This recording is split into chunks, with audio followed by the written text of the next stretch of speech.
ये उतना उपयोगी नहीं है। समय जब पूरा हुआ और उसके बाद आ रहा है, उसी के लिए ये उपयोगी है। 7-8 महीने में बच्चों को कई बार बाहर निकालना पड़ता है, कोई गंभीर परिस्थिति पैदा हो जाए, जैसे गर्भाशय में पानी सूख गया तो बच्चे को हो सकता है 7वें महीने में निकालना पड़ेगा, 8वें, तो उसमें ये उतना काम नहीं आएगा। लेकिन सामान्य रूप से जो 9 महीने में बच्चे आ गए हैं, उन सबके लिए ये बहुत उपयोगी है। कई बार तो मैंने ऐसा देखा है कि किसी मां को मैंने बोल दिया कि ले लो, तो उन्होंने एक खुराक को ले ली, दूसरी खुराक को ले ली, और फिर लगा कि नहीं हॉस्पिटल चलना ही चाहिए, तो हॉस्पिटल जाने के लिए गाड़ी निकाल ली, गाड़ी में मां बैठ गई और गाड़ी में ही प्रसव हो गया। बहुत ऐसी माताएं होती है ना, धीरज नहीं है, पेशेंस नहीं है, चलो ये डॉक्टर के पास, तो डॉक्टर के पास जाने से पहले ही हो गया। ऐसा बहुत बार होता है। तो इसमें बस इतना ही करना है कि देने के बाद 24 घंटे इंतजार कर लीजिए, उसके बाद आपको परिणाम तो आना ही है।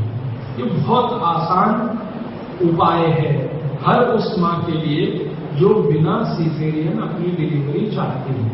और एक जानकारी दो, आजकल कई माताएं हमारी ऐसी हैं जिनके शरीर में ताकत थोड़ी कम है।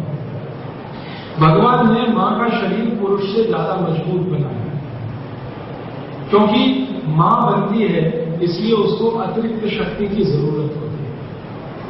पुरुष को इतनी ताकत नहीं दी है भगवान ने, स्त्री को ज्यादा दी, क्योंकि स्त्री ही है जो मां बनती है, 9 महीने अपने पेट में किसी दूसरे जीव को पालती है, उसको अतिरिक्त शक्ति की जरूरत है। स्त्री में शक्ति तो बहुत है, लेकिन वो विनम्र बहुत है। तो विनम्र होने के कारण वो जल्दी रो सकती है, उसको आंसू निकल सकते हैं, क्योंकि उसके शरीर में कुछ ऐसे हार्मोन्स हैं वो पुरुष के शरीर में कम है। तो लोग क्या कहते हैं, ये रोती है इसलिए कमजोर है। रोना कमजोरी का लक्षण नहीं है। चिकित्सा विज्ञान में रोना कमजोरी का लक्षण नहीं है, बिल्कुल नहीं। तो आज से आप ये कहना बंद कर दो, क्या लड़की की तरह से रोता है, ये कमजोरी का लक्षण नहीं है। ये भगवान ने कुछ ऐसी व्यवस्था बनाई है स्त्री के शरीर में, वो पुरुष को नहीं है। वो रोने से अपने स्ट्रेस को कम करती है। आप कभी भी करके देखें, आप जैसे ही रो लोगे आंसू निकल जाएंगे, आपका स्ट्रेस खत्म हो जाएगा, टेंशन खत्म हो जाएगा, प्रेशर आपका कम हो जाएगा। ये पुरुषों में नहीं हो पाता, इसलिए जिंदगी में सबसे ज्यादा हार्ट अटैक पुरुषों को ही आता है, क्योंकि वो रो नहीं पाते। अगर भगवान ऐसी कोई व्यवस्था कर देता कि पुरुषों को भी रोने वाला हार्मोन दे देता, तो हार्ट अटैक से इतने पुरुष नहीं मरते जितने मरते हैं।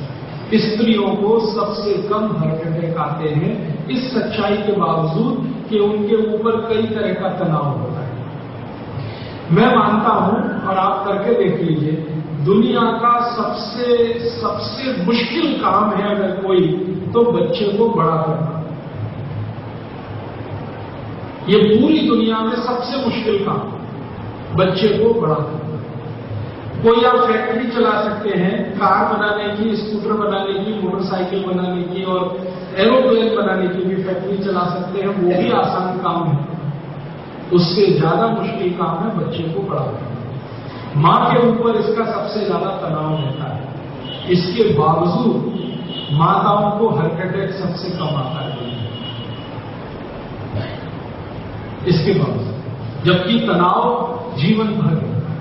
बच्चा थोड़ा बीमार पड़ा, बच्चे से ज्यादा मां को तनाव, टेंशन, दिल में दुखाव है, दर्द है।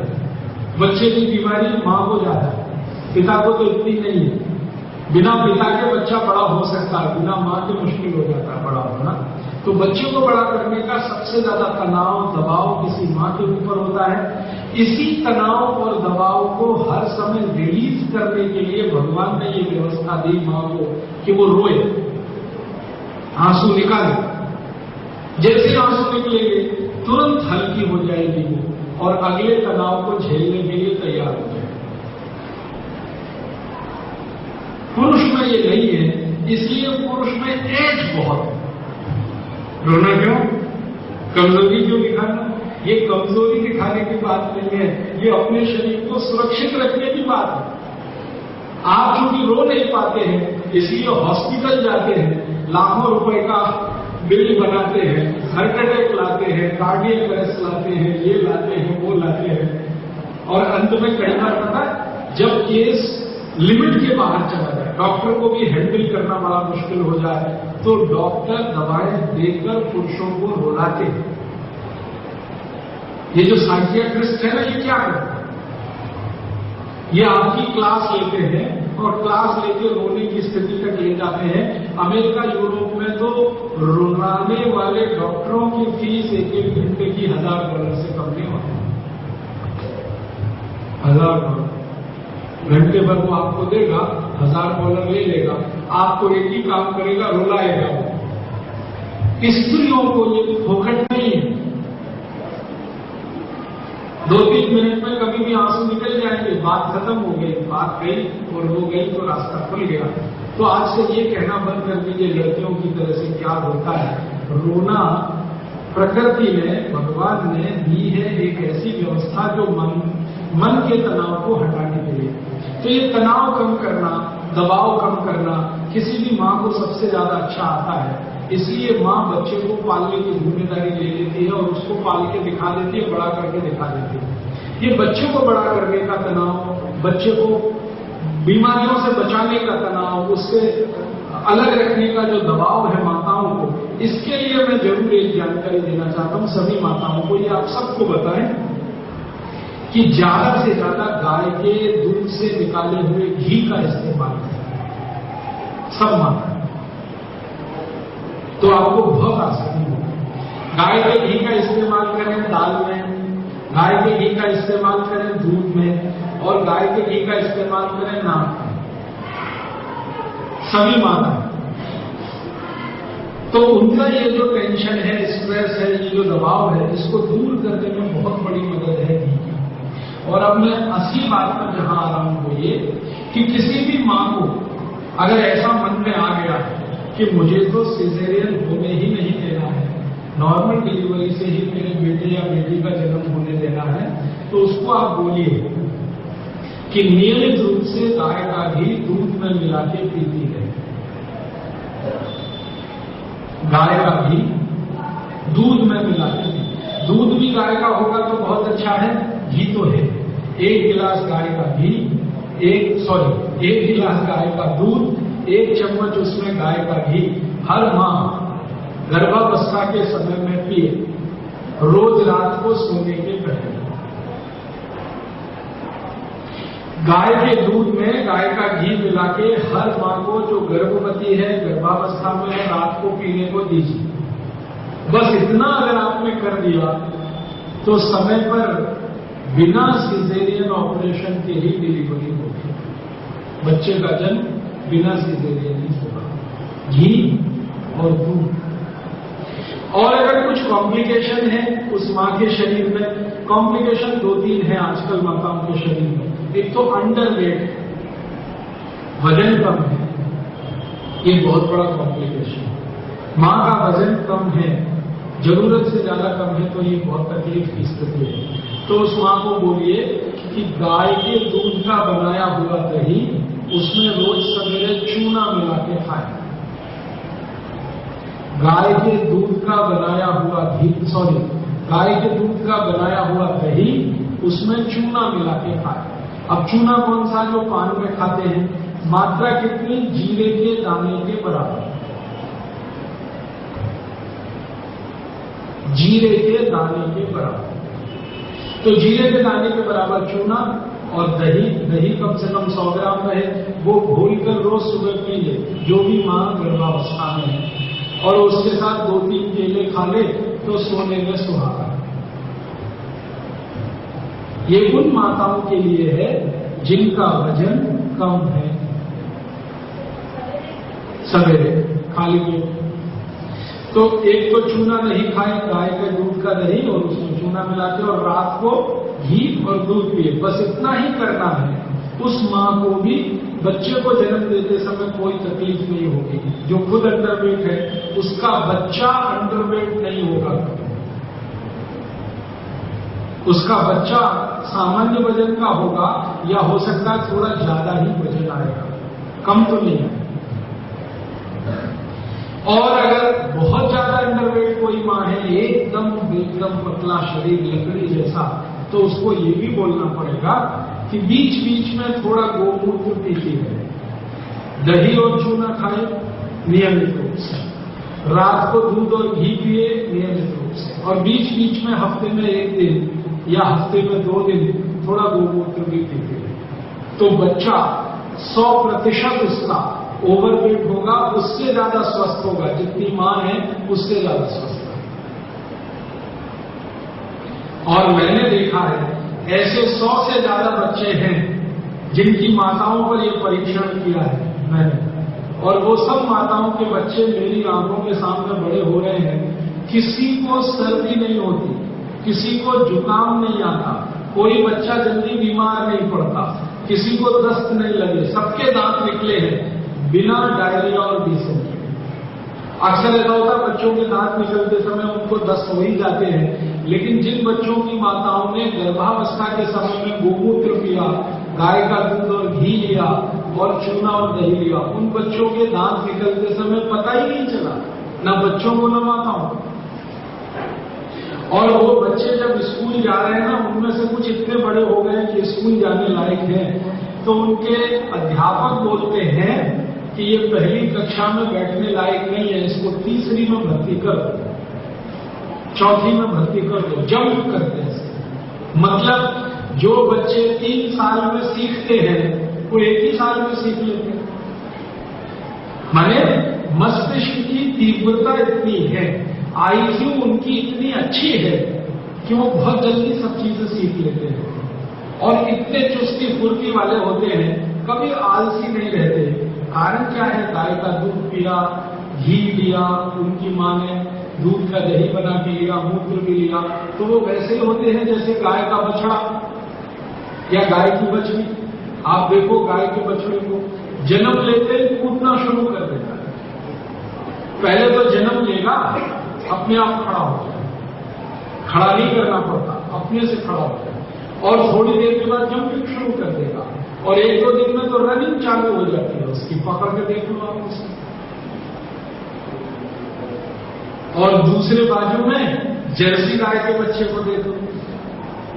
जर्सी गाय का बच्चा पैदा होगा, जमीन पे गिरेगा, अपने आप कभी नहीं उठता, उठाना पड़ता है, और जंपिंग तो कभी नहीं मारता, रनिंग तो होती नहीं उसकी, क्योंकि जर्सी अम्मा है जैसा वो है। जर्सी गाय दौड़ नहीं सकती। जर्सी गाय के बारे में आप जान लो, पहाड़ पे नहीं चढ़ सकती, दौड़ नहीं सकती, धीरे धीरे धीरे धीरे आलसी होके ही चलती है, बैठती, ज्यादा देर खड़ी भी नहीं रहती, दम से बैठ जाती। एक बार बैठ जाए तो उठाना भी बड़ा मुश्किल होता है इसका।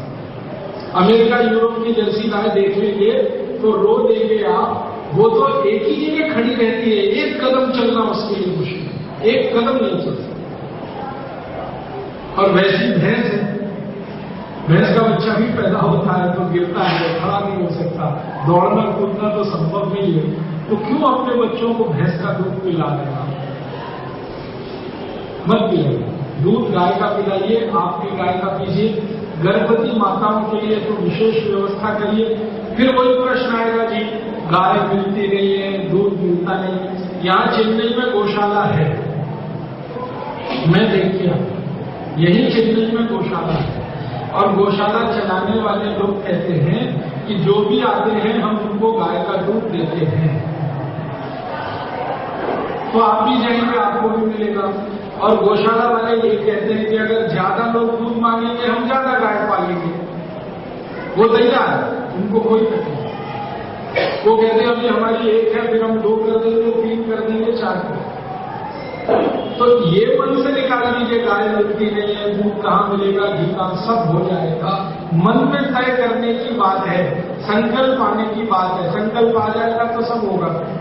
आप ही कोई ना कोई व्यवस्था करेंगे, कुछ न कुछ रास्ता निकालेंगे। तो मेरा सब माताओं को, भाइयों को, बहनों को आज यही निवेदन है कि गाय के दूध का, गाय के मूत्र का, गाय के घी का, गाय के दही का, दही में से निकले हुए मक्खन का जिसको सब मिला के पंचगव्य कहा जाता है, इसका ज्यादा से ज्यादा उपयोग अपने जीवन में करें, बहुत अच्छा है। गाय का मूत्र को वात पित्त कफ तीनों का नाश करता है। गाय का गोबर भी वात पित्त कफ तीनों का नाश करता है। गाय का घी सबसे ज्यादा कफ नाशक है और पित्त वर्धक है। गाय का घी कफ नाशक है, पित्त वर्धक है।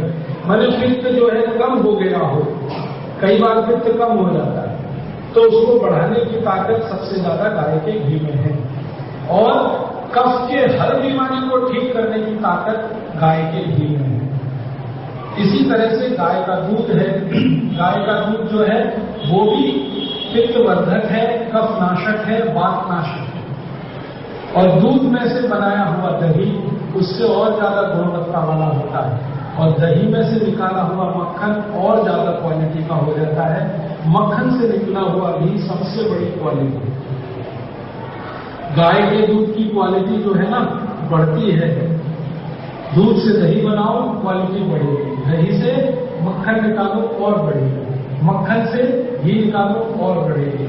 और आप सभी जानते हैं कि भगवान कृष्ण ने गाय के दूध से निकाले हुए मक्खन को खा खा कर ही कंस का नाश किया।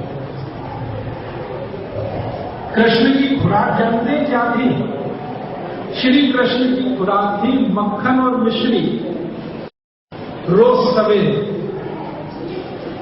सवेरे श्री कृष्ण जी खाते थे मक्खन, गाय के दूध दही को भिगो के मट्ठा निकाल के मक्खन मिश्री के साथ खाते थे।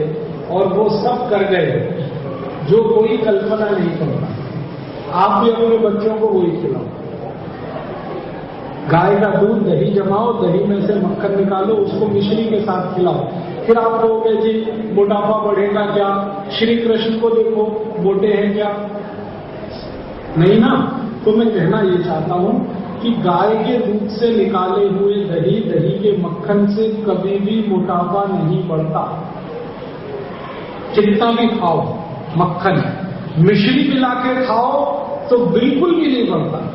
मिश्री और मक्खन का जबरदस्त मेल है आयुर्वेद। आप खाओ, अपने बच्चों को खिलाओ, कोई तकलीफ नहीं। मोटापा किससे बढ़ता है तो जान लो। बाजार में जो मक्खन का पैकेट आता है, वो नाम कुछ भी हो, उससे मोटापा बढ़ता है। आप बोलेंगे जी बाजार में मक्खन का पैकेट आता है उससे मोटापा, उसमें कुछ केमिकल डालने पड़ते हैं मक्खन को प्रिजर्व करने के लिए। और वो मक्खन कैसे निकाला जाता है? दूध से सीधे खींचा जाता है। हम हमारे घर में क्या करते हैं? दूध का दही बनाते हैं, दही को ऐसे ऐसे खूब रगड़ा लगाते हैं, मर्दनम गुण वर्धनम, उसके गुण बढ़ते हैं, फिर मक्खन निकालते हैं। इसलिए भरपेट खाओ मक्खन, बच्चों को खिलाओ। और जिंदगी में भूल जाओ कि गाय के दूध के मक्खन से या दही निकाले हुए मक्खन से मोटापा बढ़ता, कभी नहीं बढ़ेगा। गाय के घी से भी मोटापा नहीं बढ़ता कभी। गाय के घी से कोलेस्ट्रॉल बढ़ता है, लेकिन वो कोलेस्ट्रॉल जो शरीर के लिए आवश्यक है, जिसको गुड कोलेस्ट्रॉल कहते हैं। अभी प्रश्नोत्तरी के लिए 10 मिनट हम बैठे। एक बहुत अच्छा महत्व का प्रश्न आया है, वो सब सुने तो बहुत ही अच्छा है। जैन शास्त्रों में मूत्र और मल के सेवन का निषेध है, उसके बारे में आपके विचार क्या है? जैन शास्त्रों में जो निषेध है ना, वो जीव हिंसा के आधार पर है।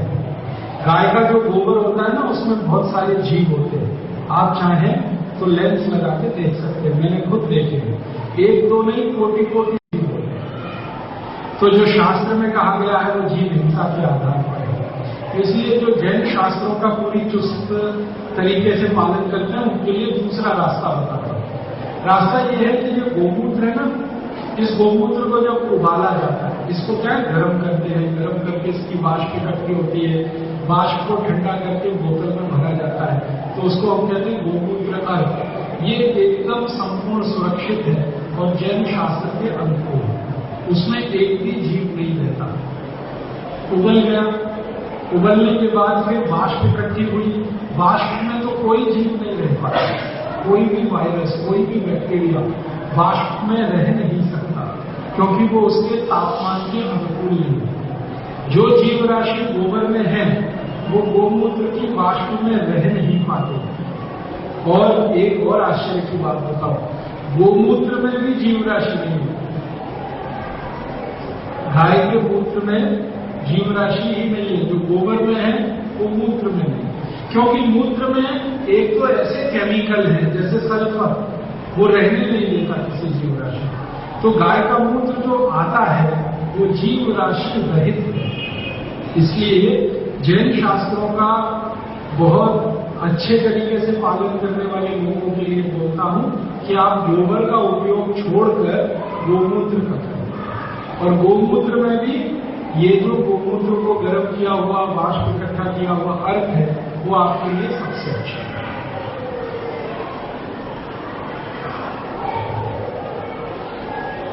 हाँ, दमा वाले, श्रीमती इंदिराबाई का सवाल है कि दमा वाले तपस्या के समय गैस और डकार रहने से गोमूत्र का किस तरह से उपयोग करें। गोमूत्र का अर्क आता है। अर्क 1 चम्मच, अधिक से अधिक 2 चम्मच सुबह खाली पेट पिए, बस 1 चम्मच या 2 चम्मच अधिक से अधिक सुबह खाली। पानी नहीं मिलाए तो अच्छा है, लेकिन पी नहीं पाए तो मिला लें। बिना पानी के पिए तो बहुत अच्छा है। हाँ, बहुत अच्छा। दमा, asthma, bronchial asthma, bronchitis, acidity, hyper acidity, ulcer, peptic ulcer, इतनी चीजों के लिए अच्छा है। डायरेक्ट पिएंगे तो बहुत अच्छा है। हाँ, नहीं फ्रेश वाला अगर मिल रहा है तब तो सबसे अच्छा। नहीं मिल रहा है किसी कारण से तो अर्क ले सकते। हाँ, आज का आज ही ताजा मूत्र जो है ना वो ताजा ही पीना सबसे अच्छा। उसमें पानी मिलाने की जरूरत नहीं पड़ती, लेकिन गोमूत्र अगर 2-3 दिन रख लिया तो जरूर पानी मिला ले सकते हैं, पानी मिला।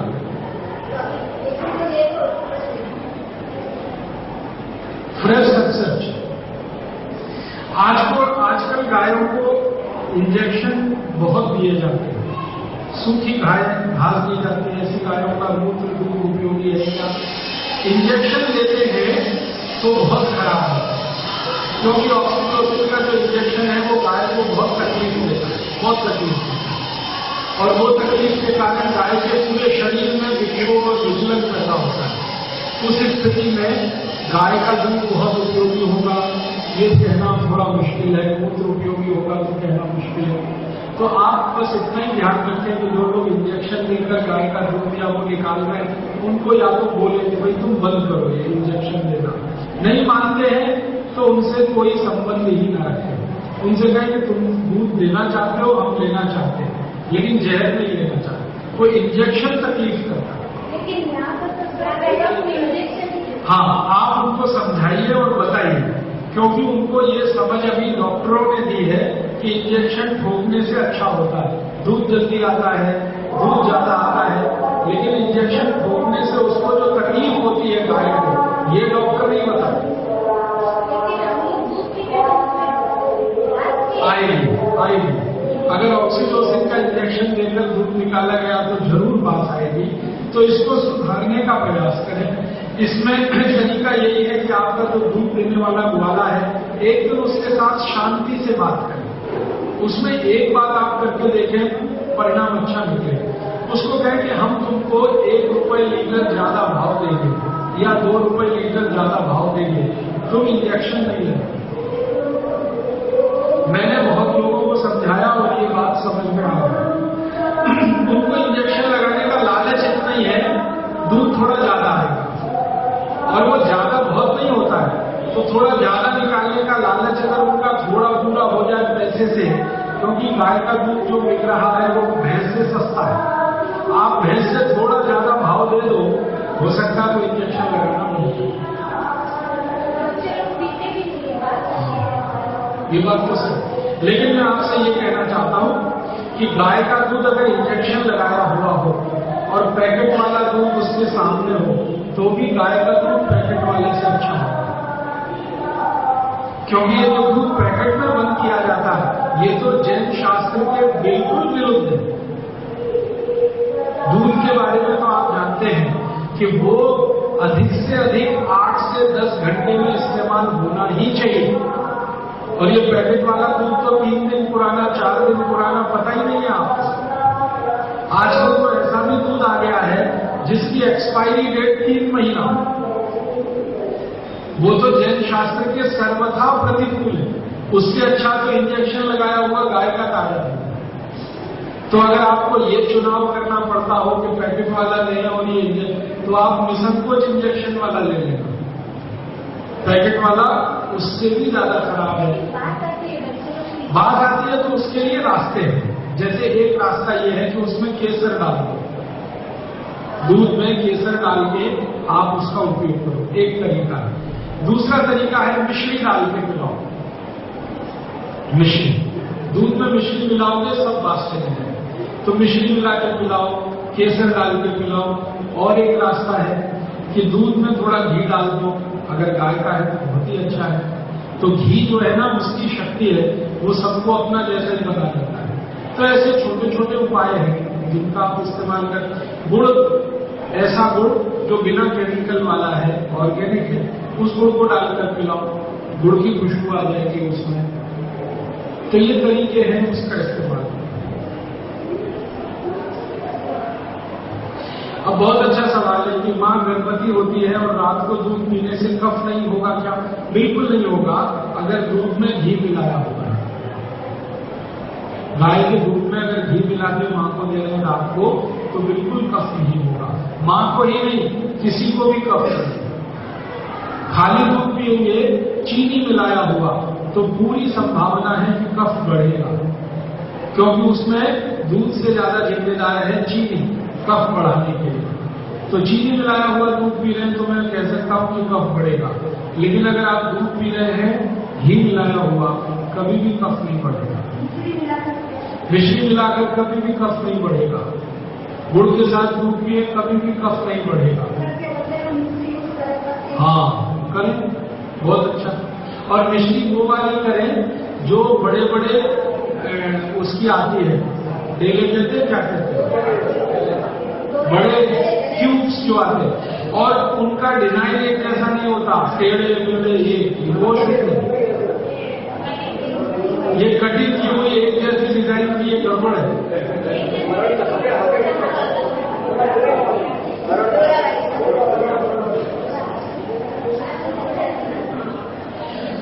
और एक प्रश्न है इसी में, पिछले करीब 9 दिनों से हम लोग स्वास्थ्य के बारे में अष्टांग हृदयम और अष्टांग संग्रहम ग्रंथों में से चुने हुए सूत्रों पर बातचीत कर रहे हैं। लगभग अब तक 50 सूत्र मैंने आपके सामने कहे हैं, सरल भाषा में, आसानी से समझ में आए, आपको अपने जीवन में अपनाना उनको आसान हो जाए, इस दृष्टि से मैंने उनको समझाने की कोशिश की है। ये जो सूत्र हैं, इनको अगर आप अपने जीवन में धारण करते हैं तो क्या होगा? तो हमारे अष्टांग हृदयम में और अष्टांग संग्रहम में और आयुर्वेद के विशेषज्ञों द्वारा जो कहा जाता है वो ये कि आपका जीवन निरोगी होगा, आपको रोग आने की संभावना बहुत कम है अगर इन सूत्रों का पालन करें तो। और अगर आप इन सूत्रों का पालन करते हैं और आप निरोगी रहते हैं तो रोग आएंगे नहीं और आपको लोगों के लिए इलाज करने की माथापच्ची नहीं करनी पड़ेगी। तो सूत्रों को मैंने आपके सामने, आप अपने जीवन में अगर अपना सकते हैं, आचरण में ला सकते हैं, तो आपके जीवन में बीमारियां सबसे कम होंगी, आप निरोगी होंगे, स्वस्थ होंगे। मैंने अपने ऊपर इनका पालन करके देखा है पिछले 10-12 वर्षों में, और मेरे कई सहयोगी मित्रों के ऊपर भी इनका पालन करवाया है, आचरण में लाया है, और हमने उसके बहुत अच्छे परिणाम दिए। इतने अच्छे परिणाम हैं इन सब सूत्रों के कि आप खुद हैरान हो जाएंगे, आश्चर्य में पड़ जाएंगे इन सूत्रों का पालन करने का। तो मेरा आपसे निवेदन है कि पिछले 9 दिनों में जितने सूत्र बात आपके सामने आए, जितने सूत्र आपके सामने रखे गए हैं, इन सूत्रों को एक बार हम थोड़ा सा दोहरा लें।